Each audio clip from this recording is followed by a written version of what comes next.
Hello, everyone. Welcome to Knoxville Game Design Podcast. We haven't really figured out a name. We'll take it as we go. It's, what is it, January 20? No, January 11th? January 10th. January 10th. All right. Nailing it right off the top. This is going to be a podcast. This is our first episode, and this is going to be a podcast of members of Knoxville Game Design. It'll be a rolling group, no set crew here. Taking a game a month, an indie game a month, we all play it, and then we sort of talk about it afterwards. This month, the game was Undertale, and if you're worried about spoilers or anything like that, then you can stop listening here in just a moment, because obviously you can't talk about a game without getting into spoilers. The other thing I want to mention is that the game we decided on doing for next month is the beginner's guide. So if you want to participate or join in or listen to a spoiler-free version because you've already played it, sometime between now and February, these will come out once a month.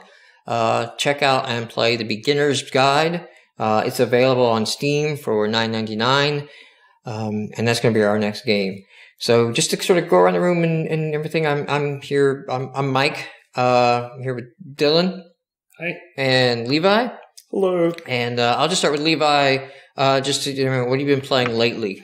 My name's Levi Smith, and basically I've been playing some games on PlayStation 4, such as Dragon Quest Heroes. I'm really big into hack and slash games like Dynasty Warriors, games like that. And that's not everybody's cup of tea, but I've also been going back and playing some retro games on the NES, such as King's Knight, Mike Tyson's Punch-Out! Yeah, you were streaming. I was watching you.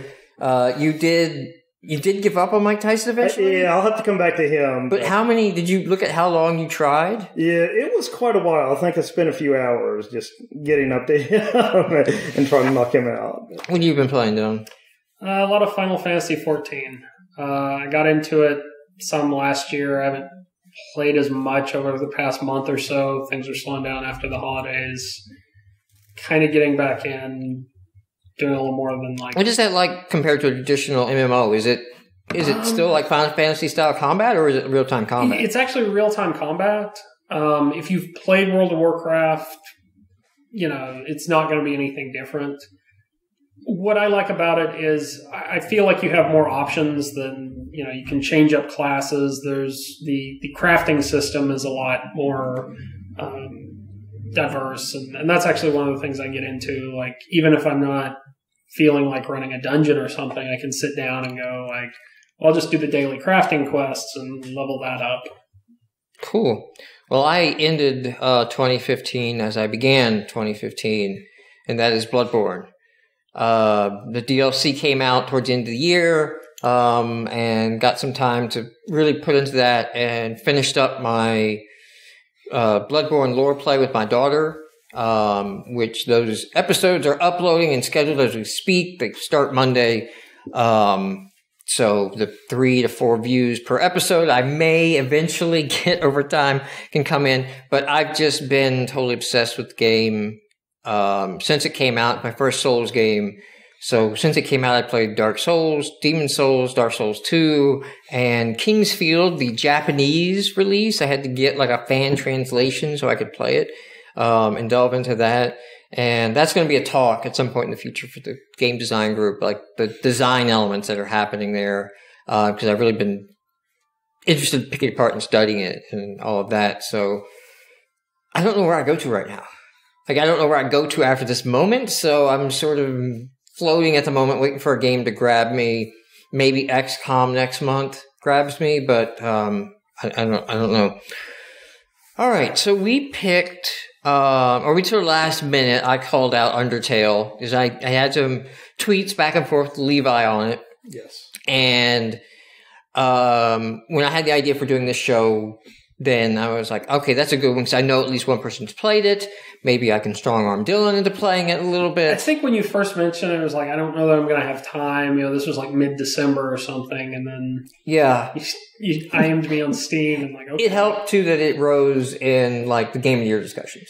So we're like, okay, I don't have a mainstream opinion of this game, okay? Yeah. I'm going to try to be as nice as I can, to this game. But since I don't, that gives me a lot of like deeper thought as to like, okay, why not? What's going on here? Can I explain it? Is it rational? Is it personal? Is it just I don't like it? Like what's happening? What's going on here? The game was put out this year. I think it launched in October 2015, officially by mostly a single developer, Toby Fox. He has brought in some people to help him with monster designs. But I think like most of the things, the writing, the monsters, the music, the graphics, that was him. So this is really indie, one guy. And it was kickstarted about 2 years ago. So this was a Kickstarter, and the start of the game was released with the Kickstarter as like a bit of a playable demo. And it didn't get a lot of change. So one thing with the start of the game is that's the demo, and then it gets into what he spent 2 years adding. And like all Kickstarters, I think he's a year late on when he thought he would finish, but that's not anything notable even at this point. So I'll toss it to you guys first. Levi or Dylan, who wants to? I think we both put in about the same amount of time. It's just... Yeah, I played like an hour to 90 minutes or so, just enough to get a taste of it. You both bounced off the game, and I would have bounced off the game if I didn't hear a podcast say it picks up after the first hour and a half. That made me play it the second time. It actually does. I did start to see where that happens, and I mean, I guess I can go since I'm getting... Sure. I think part of the problem was I just recently played it, and so I'm playing it through knowing that it is this big, like, internet phenomenon, and I hear people talk about, pacifist plays and all this stuff. I think it was an internet phenomenon like day one, though. It was, but I've actually heard people talk about, some of the details and stuff, and I'm basically looking for something deeper here. Which is that's what I think. Like the day one story was with this game. Like I don't think it was possible for most people to come down to it without hearing somebody say pacifist or genocide run or something like that. Like that was really fast. I think it had a really good hook. I mean, something unique, and that's what got people to come in and play this game. Yeah, I think the weird thing for me was, early on, it felt really quirky, just like random stuff, and like you said, about an hour in. It kind of all gelled into, okay, here's what the plot is. Here's what we're actually going to be doing. We're not dealing with this, these quirky characters that you meet. One thing I did think it did well was, like the early tutorials and stuff. I felt like it was kind of a marriage of tutorials, the mechanics behind them, and like character development, because you meet Toriel or whatever. Toriel, yes, you meet Toriel. You can clearly tell she's this super needy, mothery character who's leading you through these tutorials, who actually, in some cases, stops you and kind of like, oh, try this out. No, I'll just walk you through it.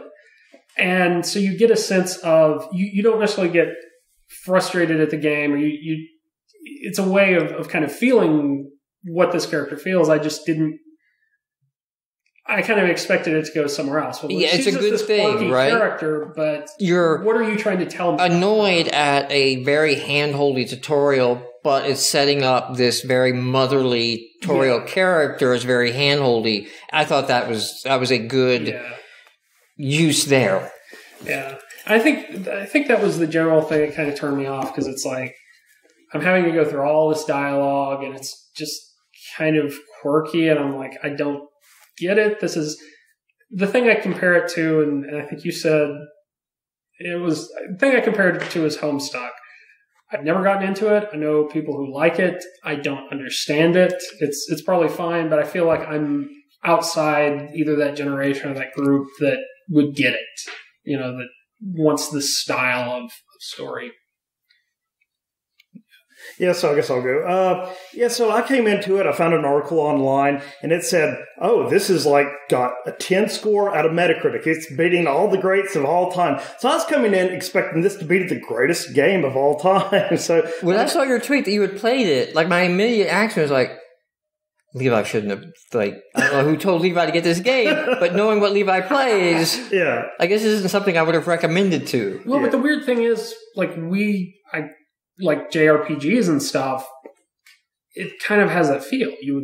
It has that surface feel, but I sort of already had known, like, what the subtext level was beneath it, that I was like, I don't know that that's an unconditional recommendation, given like the other type of games you would play. But definitely go. I definitely have like an unpopular opinion of this game, but I was just going to say I do have respect that they use Game Maker. Toby Fox used Game Maker to make this game, so it just proves anybody can pick up Game Maker and make a hit game out there. And when I got into it, I started getting into some of the puzzles where you hit the switches. I just thought that was, I don't know. It really wasn't my thing. I've played these puzzles in Zelda 20 years ago. I really don't need to, like... They were elementary. Yeah, exactly. It felt like it's kind of insulting my intelligence with these simple puzzles. But, I mean, it was okay. One of my gripes with the game was the graphics. So when I went out and read these articles, I saw this beautiful, like, hand-drawn art out there. And then when I start playing the game, it's like, this isn't even VGA-level graphics. It's kind of like EGA or sub-EGA graphics. Did you see, like, fan art or something? Yeah, I saw a lot of fan art and everything. It's like, wow, this looks like another Legend of Mana. This is like a Square masterpiece here. And then when I started playing it, it's like, what is this? I mean, this is like graphics from the 80s, which graphics aren't everything, but I expect it to be at a certain level. I got the impression that was intentional. It was kind of that throwback. They were using the form of that. Exactly. But, some of my opinions, the battles, I understand, well, you're not supposed to attack everything, but they do give you these choices, and I wasn't always sure if I was making the correct choice. Yeah. I know some battles felt like they were scripted, so if I get this point 4 in the script, I picked the wrong choice, then I got to start all over again going through this sequence. So I kind of got that same quirky feeling from that, where I was like, okay, I kind of get what you're going for here, but I don't see. And you're talking about like going for like a mercy. Like when can I mercy this creature through the talking action? Is it matter what I pick? Or do I just have to wait 4 turns and then it happens anyway? And I definitely felt that disconnect too a lot in the game. Like, are my responses mattering? Or am I just having to wait until you arbitrarily get out the dialogue you wanted to get out here and then I can do it? And it didn't matter what I did. Yeah. So I guess the only other thing I was going to say is, like, I was like Dylan, wondering, it's like, how did this game get so popular? So I looked into, like, Toby Fox and what he's, like, developed and everything. And apparently he did the music for Homestuck. So, and I'm sure... Like a game or something? Yeah, something like that. And I looked it up, and it's, like, one of the biggest crowd-funded projects of all time. Looks like it has, like, a few $1 million. So I'm wondering, did he bring his audience, the Homestuck audience, over into Undertale? And is that how it blew up and got so popular overnight? I suspect it's probably a little of that. Like, the one person I know who's talked about it also reads Homestuck. I do get that feeling. It's like they're in the same social media circles, and so this kind of starts working its way into those circles, and you're like, oh, I should really check this out. Everyone's been talking about it. Like, we do the same thing with our types of games, but we don't notice it because we're used to it. So that's my brief opinion of the game. So the thing is I waited for it to go on sale, and then finally on the Christmas sale, because I had to buy 3 copies. My wife wanted to play it, my oldest wanted to play it as well, and I wanted to play it. And so I waited, I saw a tweet, and I dug up, after I played it, I dug up Levi's tweet from months ago and went, I would have never expected to agree with you on this game. And so, all right, I started playing it. And granted, so I dug Proteus. Like, I still think Proteus is a great little thing that I try to get people to play. A lot of, are the game's art, are they subversive, weird humor, Proteus mixing up. Doesn't take as long to get through, though. No, I mean, it's true. I'm just citing, the types of games I've gotten into. Where when I went into this one, I wasn't like, no. A game is a core set of mechanics. It has a best score. Like, I'm not that, right? I'm on the other end of the spectrum here of, it's going to have to be a lot. Like, it has to be a straight visual novel for me to go, oh, that's not a game. like any sort of interaction, and I'm willing to like, no, you can have the game checkmark. Here you go. Like everybody gets one, And so I was not like coming at this of like, okay, this is going to be a lot of narrative and a lot of dialogue. I was sort of expecting that's what this was going to be. I sort of had an idea. I'd avoided spoilers because I knew I wanted to play it, but I heard a lot of podcasts discuss it. So I'm pretty eyes wide open into this is blown up crazy. But also I've heard people talk about this who are not crazy about the game. They like the game, but are not in the crazy fan, and they're like, hey, I talk about Bloodborne, right? Like there's a crazy Souls fan that is detrimental to the Souls game, in my opinion, right? So I can see that and go, okay, these crazy Undertale fans are hurting Undertale because they're misaligning expectations and things like that. And they just need to say it's a great game. And there you go. I really liked it. I think it's a different type of fan than we are, and so. But this happens, as I point with Bloodborne, and it happens in other fandoms too. Yeah. So I played 90 minutes or so of the game, and I was like, I'm ready to bounce off it, just like you two guys. Not really getting the humor, nothing, and then really wasn't going to think too much about it. And I think it was a Giant Bomb podcast that I was listening to, and Austin Walker on there, I think he told Jeff Gerstmann that, you only played this far into it. If you do pick it back up, like past that, it really starts going on. And the reason it has a very slow start is that was the Kickstarter prototype. And Toby Fox never went back to the Kickstarter prototype 2 years later and went, with what I can do now, let me improve that beginning, which is kind of a design flaw 101. Like you're supposed to build from the middle out so that the first and last levels are the last things you work on. So that creates the best experiences, and sort of your middling point is in the middle. So your impressions left with the player are really strong. They picked it up, it was great. And when they finished, it was great. And there's always going to be parts in the middle somebody doesn't like. So it's not a big deal. So it's like, okay, that makes sense to me. Let me put another play session. Let me put another 2 hours into it. Was actively hating the game at this point.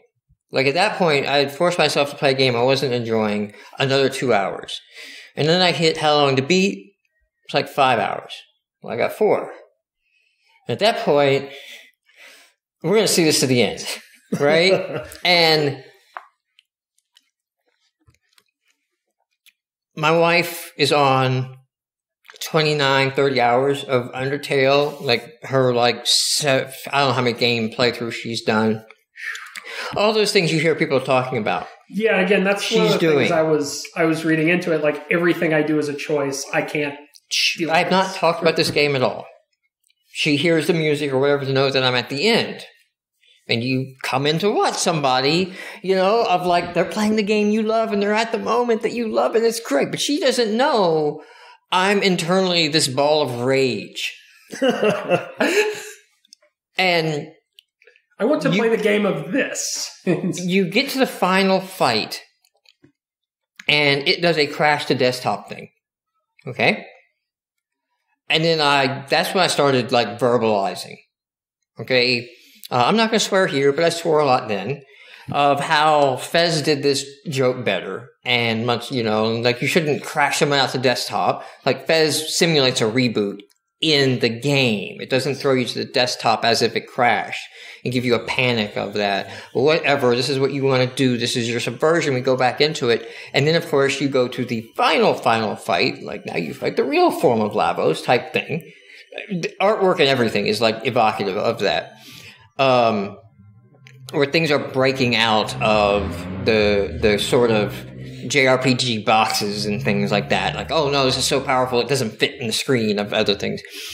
And every time you lose this fight, which you're basically going to lose a bunch of times, okay? You get thrown back to the desktop. And the game knows it threw you to the desktop because the final villain which is that little flower thing you meet in the very beginning, okay? Who tries to like, hey, the world is kill or be killed, right? And then you kind of learn through the game, and maybe you heard going into the game, don't kill anyone. All right. That's what I try to do. Yeah, that's usually what you hear in this game is like, hey, it's even in the advertisements on Steam. The RPG where you don't have to kill anyone. Okay, that's like in the description on Steam. So I don't think it's crazy to think somebody knows that before going to the game.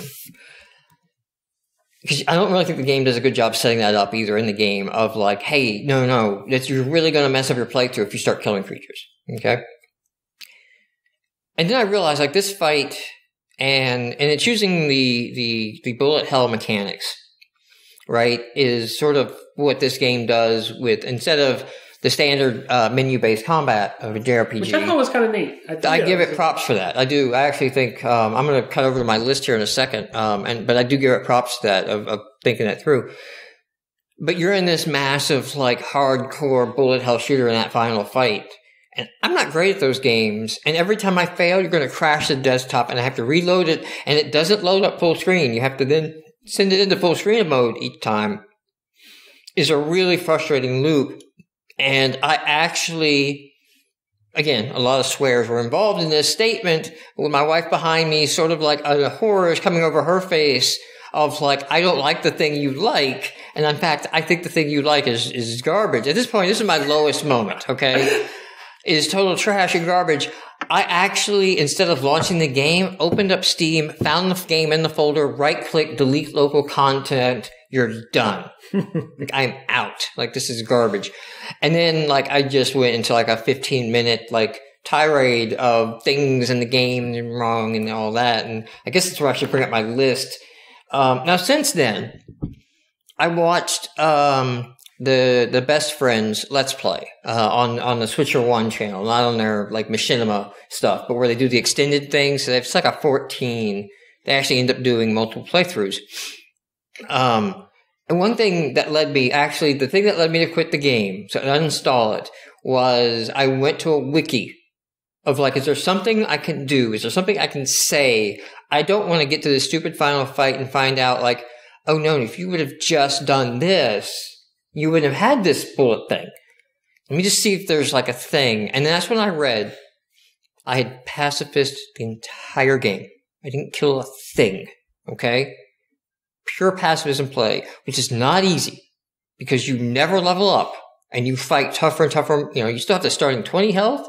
It doesn't matter what your damage is because you're not doing any damage, right? Talk through every fight, everything. And I found out that I can't have the good ending until I've at least done the game once. And it did not matter as long as I left one creature alive.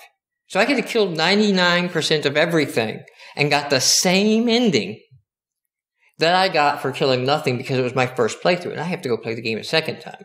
And that's when I was like, I'm done with this garbage. Because I have done everything you have asked of me and you withhold.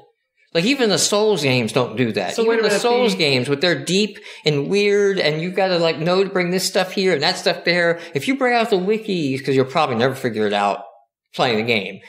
How many times you play it. You bring out the wikis and you do all that, you can at least get the ending you want in the first game. So what you're saying is me sitting down and going, I'm going to try to pacifist everything. There was one fight I couldn't figure out how to do that. Me, worrying about all these choices I'm making, it does not matter, but it seems like it does. Yes, because you're going to have to replay the whole game anyway.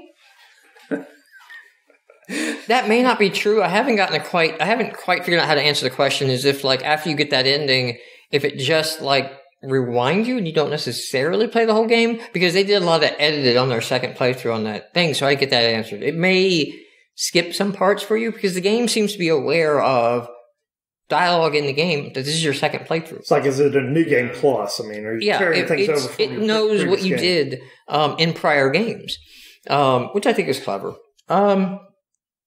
So, okay, my notes here on my problems with the game of like what was like the building of rage steps thing, and the writing is at the top of my list. I actually found the writing really, really bad. Extra Credits, ironically, just did, or coincidentally, I guess, just did an episode on writing. And one of the things they talk about is just throwaway lines, just lines that don't mean anything. And this is all throwaway lines. Build the frustration. And, so you guys didn't get to it.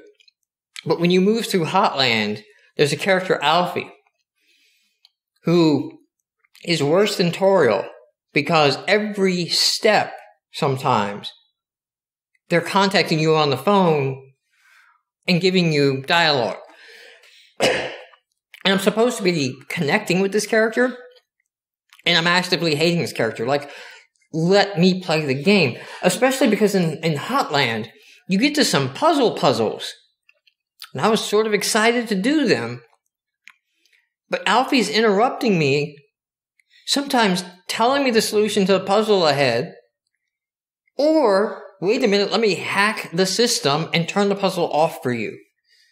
And I'm like, I don't want you to stop telling me the answer. Let me call you if I need help, okay? Let me say, hey, if you need help, call me. Maybe I can put this together. And that'd be a great, like, somebody gets confused.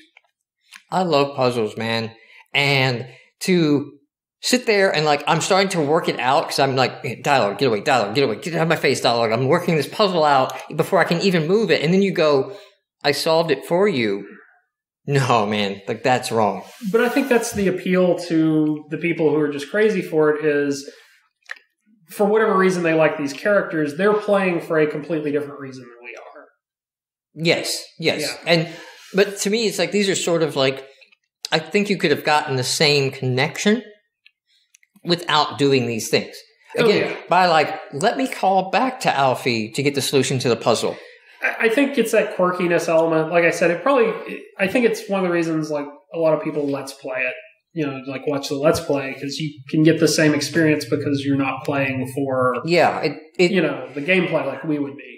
I guess to say, like, in the game design, it's like you're designing solely for the Homestuck audience, and you're not stepping like... I don't want to say that, but you're... Well, I mean, you're designing solely for a particular type of player. Yeah. They may or may not be the Homestuck audience. They're the Homestuck audience. But you're designing for a particular player. I feel guilty that I said that. No, you guys have explained a lot, actually. That actually, like... Wait, Toby Fox is connected to Homestuck. Suddenly... Like, actually, if they'd, like, started off and it had been, like... Undertale, the Homestuck adventure, I might have actually enjoyed it more because I could have gone, well, that's Homestuck, and like just have compartmentalized and not looked at it and go, why are you doing this bad writing? Okay. I think the flip side of this, I look at it as they made certain design choices. These design choices support a certain experience, but the kind of the form the game takes leads you to expect a different experience, especially if you're from our generation. Yes, yeah. But just a different background. Just, you know, you could be of any generation. Well, maybe somehow you've missed Homestuck and Tumblr and are in high school. Like, you know, and I mean, like JRPGs and 8-bit and that sort of thing. We experience it differently than they do. The game's going for a very Earthbound feel, though. Like... Yeah, that's my feeling. I felt like, well, I really just want to be playing Earthbound right now. It seems like it was more superior game. It's like, okay, I'm not getting that same experience that I got in Earthbound. But yeah, you were talking about characters. I was just going to mention, like, the characters I really didn't connect with. I don't forget their name, but the two skeletons. They're named after fonts. Oh, fonts. I didn't realize Sans and Papyrus. They never go away, guys. Yeah. They are through the entire game. Yeah, so I started playing the game, and it's got... You never want me to go back to this. It's got like this really dark tone. You're in a forest, and there's these shadowy creatures, like, around and everything. Then there's like these two skeletons that are cracking jokes and everything. I was like, this kind of feels like Jar Jar Binks to me. Well, no. Only Sans. Comic Sans is cracking jokes. Comic Sans. See, yeah. I didn't get the pun there. Oh, yeah. These are the great writing puns. These are the good ones, actually. These are, like, Papyrus is in the Papyrus font. Comic Sans is in the Comic Sans font and telling the jokes. Papyrus is actually annoyed by them most of the time. He's obsessed with joining the Royal Guard and such. They're through the whole entire game.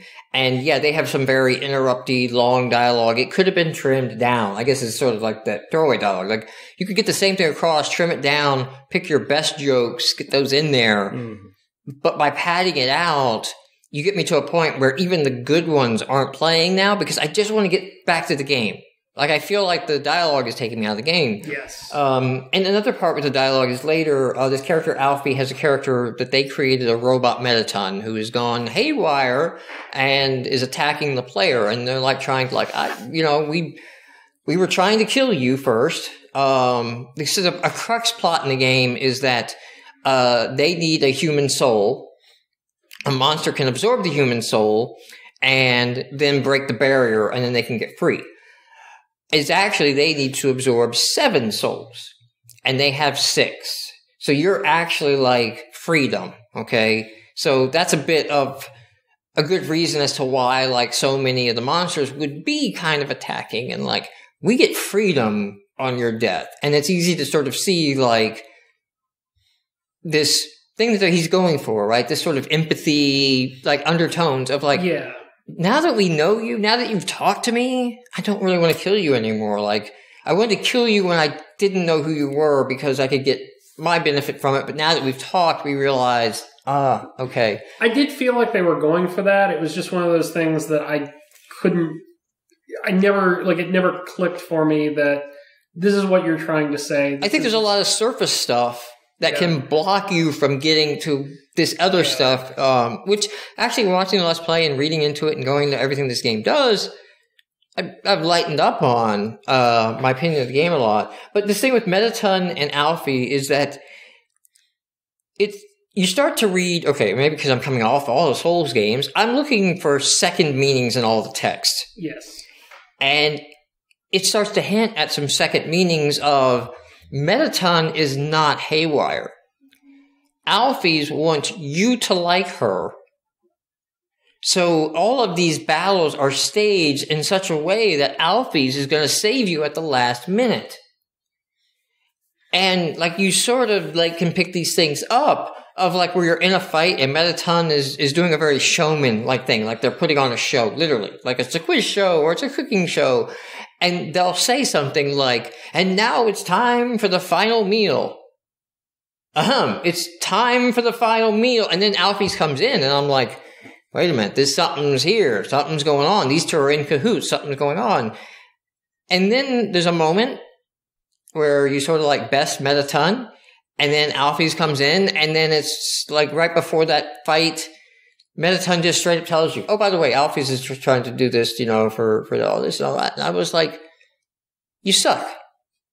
Like, you like, literally, you show, don't tell, right? Yes. Like, this was a really interesting thing when it was like, I picked up on something. I've uncovered some deeper meaning in the story and the plot and the characters, and they became interesting. And then they went flat two-dimensional as soon as you just, like, literally told me, like, this is going on. Just in case you missed it.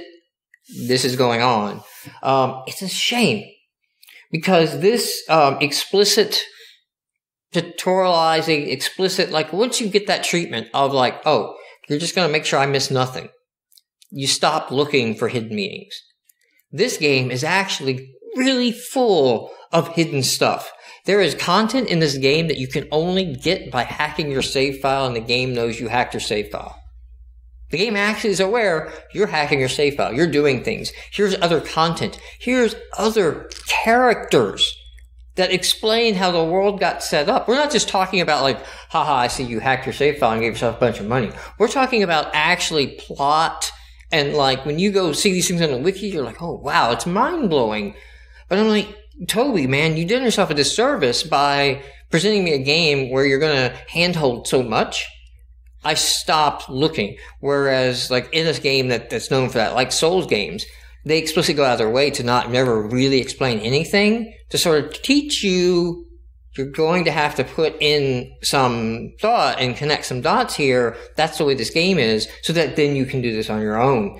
And it's a shame. Like I said, there's a lot of awesome hidden content in this game. It's worth going and watching some really heavy fan Let's Players. Maybe just skip like through several of the first episodes that you play because it doesn't really vary. And you can kind of get this stuff off. But especially if they go into like the third New Game Plus, or they hack their save file, or they get this stuff out, or just watch a like top 10 things you didn't know about Undertale, and you're like, that's an awesome game. I want to play that game, not the game I got, not the Undertale that's on my disc. See, that kind of explains something for me. Like Levi and I think are looking at this like, oh, this particular group of people like it, and it's popular because it's popular with a particular mindset, fandom, whatever. That's what got them over the hump so that they could enjoy these things and through the dip, or however you want to phrase it. Like, that made you rage. My next note here is actually, the game is randomness for randomness sake. And I mean that in the humor and the writing. Yeah. There's a creature, I don't think you guys hit it because it's a little bit later in the game. One of the monsters is Tsundere airplane, right? So the anime trope of the girl or boy, who's very hostile on the outside, but then is secretly like in love with the person they're hostile at, right? And it's a very done trope. And my thing is like the combination of Tsundere and airplane is just random. Like there's nothing inherently Tsundere. I don't know if I'm saying that right. So if you want to leave a comment about my pronunciation, I have no clue. I stopped saying the T. I think that's right. I don't know. But there's nothing inherently Tsundere about an airplane, right? And there's nothing in the dialogue that meant like, oh, you're right. I get the joke. It's, no. Like now, if you had like Tsundere porcupine, okay, right? I get that, right? It's got porcupine. It's got quills on the outside, so you can't really hug it. You get hurt. I get that. I get the joke, right? That's actually not a great joke, but that's my example. Or I don't know if this was actually in Undertale, or if I mix this up with something else, or if it's just a meme and Undertale used it. But like, the cactus is the most Tsundere of all plants, right? And I'm like, that's hilarious. It's because you find it in the desert when you need water to live, but it's going to probably cut you as you try to get to the water to survive, right? And I get that. That's a joke. That's the premise. That's the combining. It's just a lot of this game is just random. Like, what if we did this and this? Isn't that funny? And that's Homestuck. That's why I said this explains a lot to me. But I think if you want to be fair about it, that's also something like Monty Python. Like, it's designed to be, at least the original sketch show, it's designed to be just very random and weird.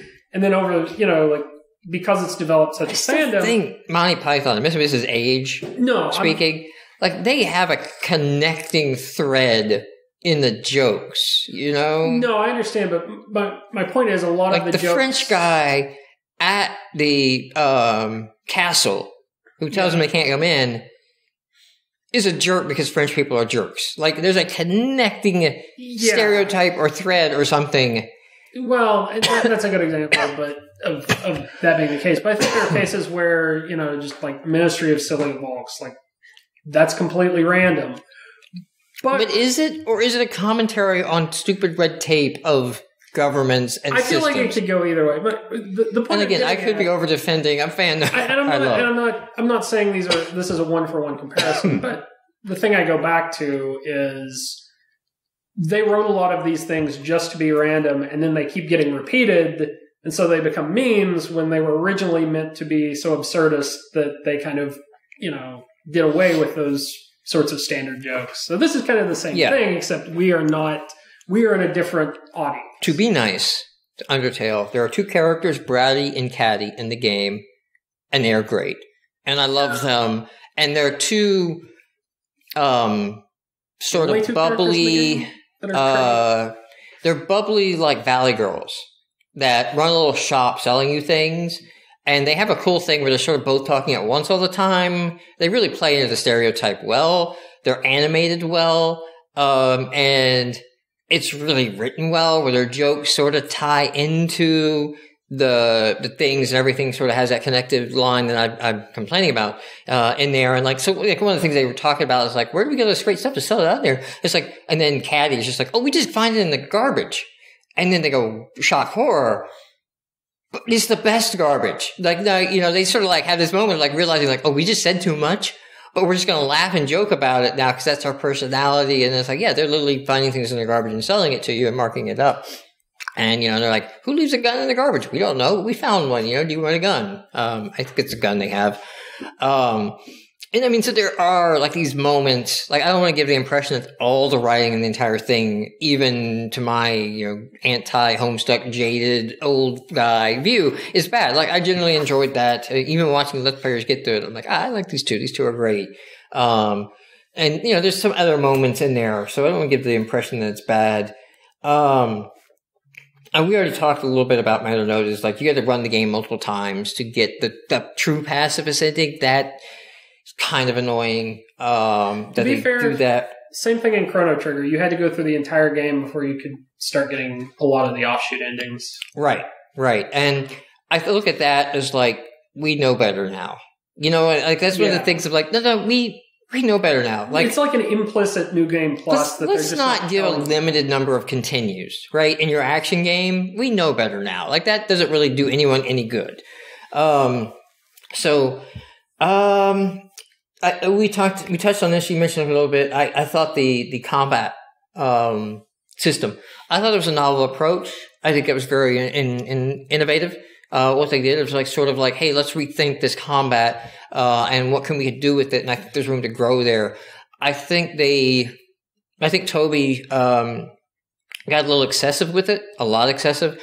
A complaint I've heard by fans is they can't complete the game because they can't get to the bullet hell mechanics. And that it's sort of overdone. And I think it's an interesting mashup, but at the same time, I think he's alienating a big portion of his core audience, because I don't know that the core audience that this appeals to are bullet hell shooter fans. Like, that Venn diagram, I don't think is very big. I think it actually is Toby Fox. It's like the mix of like, I get all this humor and I'm really into bullet hell shooters. That's Toby Fox. A difficulty level would have helped things a lot as well. A difficulty level. There is in the game, and then again, it's something you have to wiki. There is a hidden thing, Timmy's. If you want to go look it up, go look up how to get to the Timmy village. And there's a thing of like, if you can get 9,999 gold, or there's a way to drop it, I think, by dying too many times in the Timmy village or something. You can get the Timmy armor, which then reduces all damage to like 1 point of damage. It's like the best armor in the game. It's like almost an invincibility armor for the most part.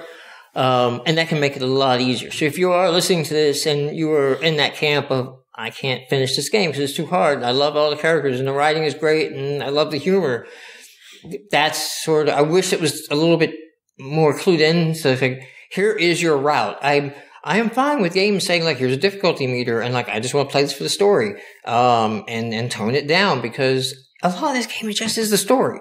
A lot of unlocking this additional content is going back and talking to people and backtracking through your game and getting an item and carrying it to here. And it's not really about the combat at all.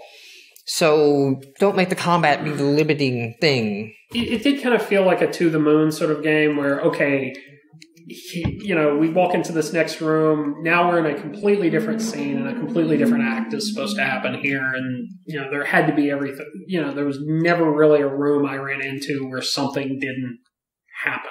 Yes. Yeah. One thing I liked about it was the bullet hell battles. I mean, I could have played a game that was just the bullet hell battles and without all the story and all that other stuff. So that's one thing I thought was really innovative with the game. I think if they took that and expanded on that, that would be something that I'd really enjoy playing. I think there's a mechanic that you could do, some kind of action gaming mechanic that you could do, like the bullet hell thing, but not bullet hell, so it doesn't get as crazy. So somebody who's not as into that or good with that. Yeah, and each bullet hell battle was different. So it wasn't like I was playing the same thing over and over again. Each little configuration of the bullets was different for every single enemy. Now, a bit of a complaint I have on that is they changed some of the mechanics of like how your heart can move. Like sometimes it gets trapped at the bottom and you're just jumping. Sometimes you have to stand still and let things pass through you. Sometimes you have to be moving to pass through these things. Sometimes bullets come at you and then swing around and go to the other side, and you have to block it with a shield. And you won't know what to do until you get hit and killed by it once. And there's no clues on how to. Yeah, it's sort of like you'll learn about this after it hits you. And I'm okay with that in a game that sets up like this is how that works. But in a game like what they're going for with Earthbound, like I'm not set up to like, oh, you'll learn how to beat this after you die to it once. It's not the game I'm playing right now. I remember the blue things, like you can pass through them if you're standing still. I want to say I just randomly figured that out in the combat, and I was like, oh, that's kind of cool because that's sort of a That's because you skipped all of Papyrus's dialogue where he explicitly over and over again explains the blue. Now, there's a payoff in that. Happened before. There's a payoff in his. Happened before. It does happen before you get to him. I think that's where I figured the first introduction to the blues does happen. There is an explanation. There's a tutorial that just tells you may have just like I'm mashing through the dialogue.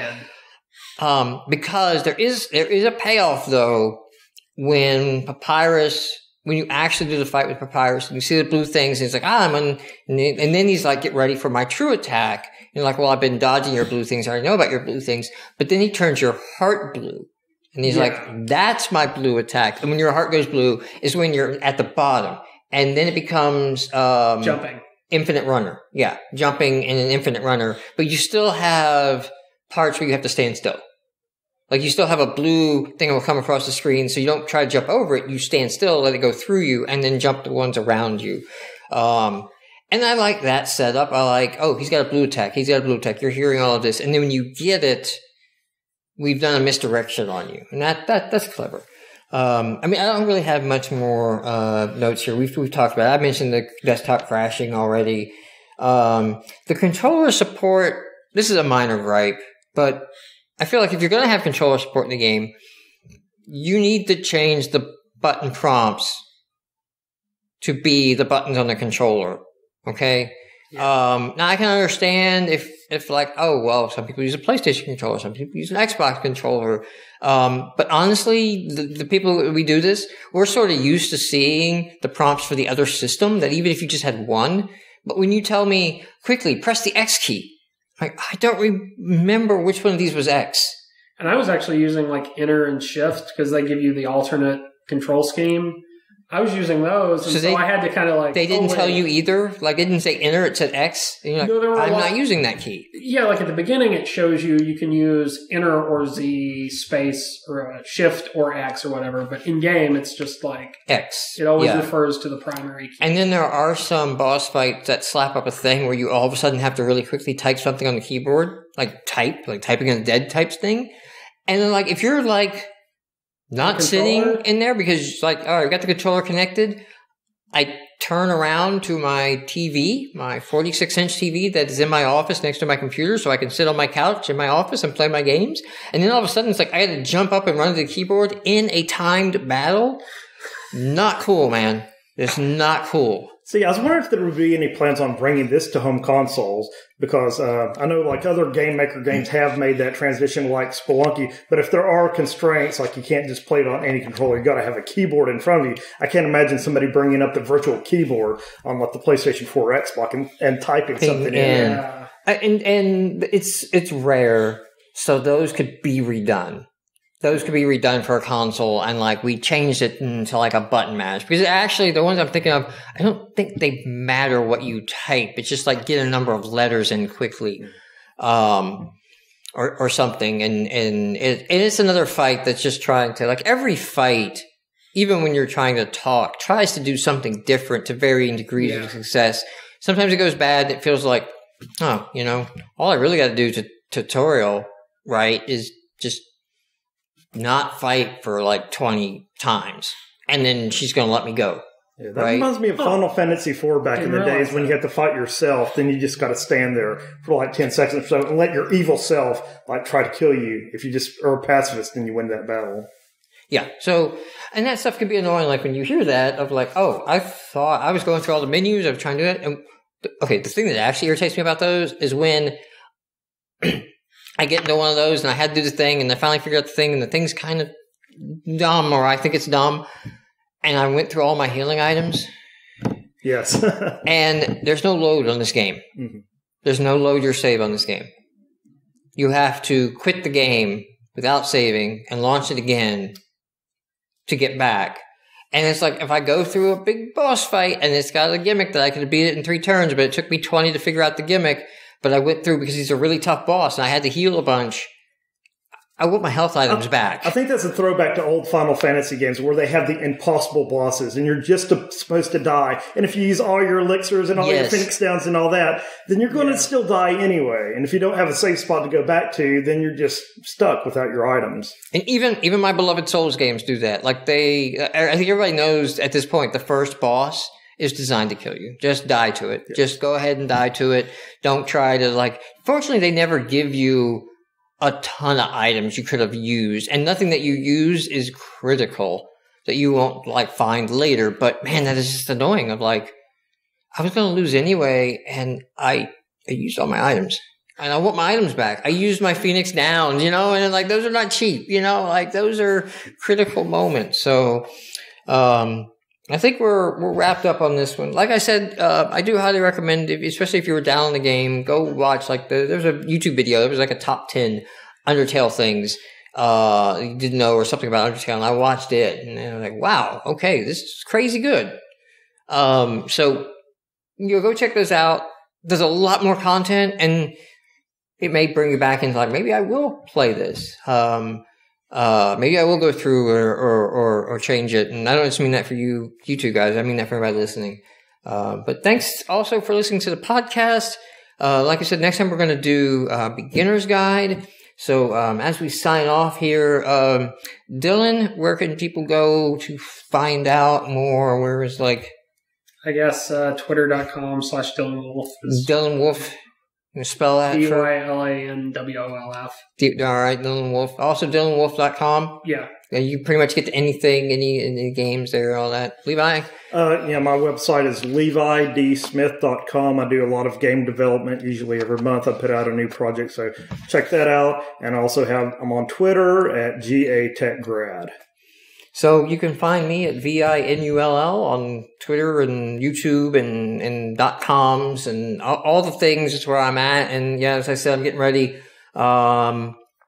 Monday, I will start a Bloodborne lore play. So this is for anyone who's interested in the meaning behind lore. So obviously spoilers all over the place because it is after 500 hours of Bloodborne, I think is what I played, which is more than you put into your MMO. It's probably a good thing. It's now like I'm actually at a point where I'm like 500 hours in of like, this is how it works. This is like I pieced it together, and I still kind of want to do another run through. I still I'm tempted to like take a weekend and get on Twitch and set up like a donation to the Technology Cooperative, who I want to shout out, Technology Cooperative, techco, techco.org, host the Knoxville Game Design Meetup group. Also, KnoxvilleGameDesign.org. If you just search on that or you hit any of our sites, you can kind of find Knoxville Game Design. If you search that, you'll find the website as well. You can sign up for a newsletter and come out. We meet once a month to have sort of a presentation and discussion, and then we meet a second time in the month to have sort of an open game lab where it's more hands-on, or if you have questions or specific, want some one-on-one time or bring in the game you're working on and get some feedback from, we promise you we are much nicer in person than we might have seemed like on this talk of Undertale. And we're all just about helping each other and helping us each finish our games and ship our games and get in the marketplaces. So thank you guys, everyone, for listening.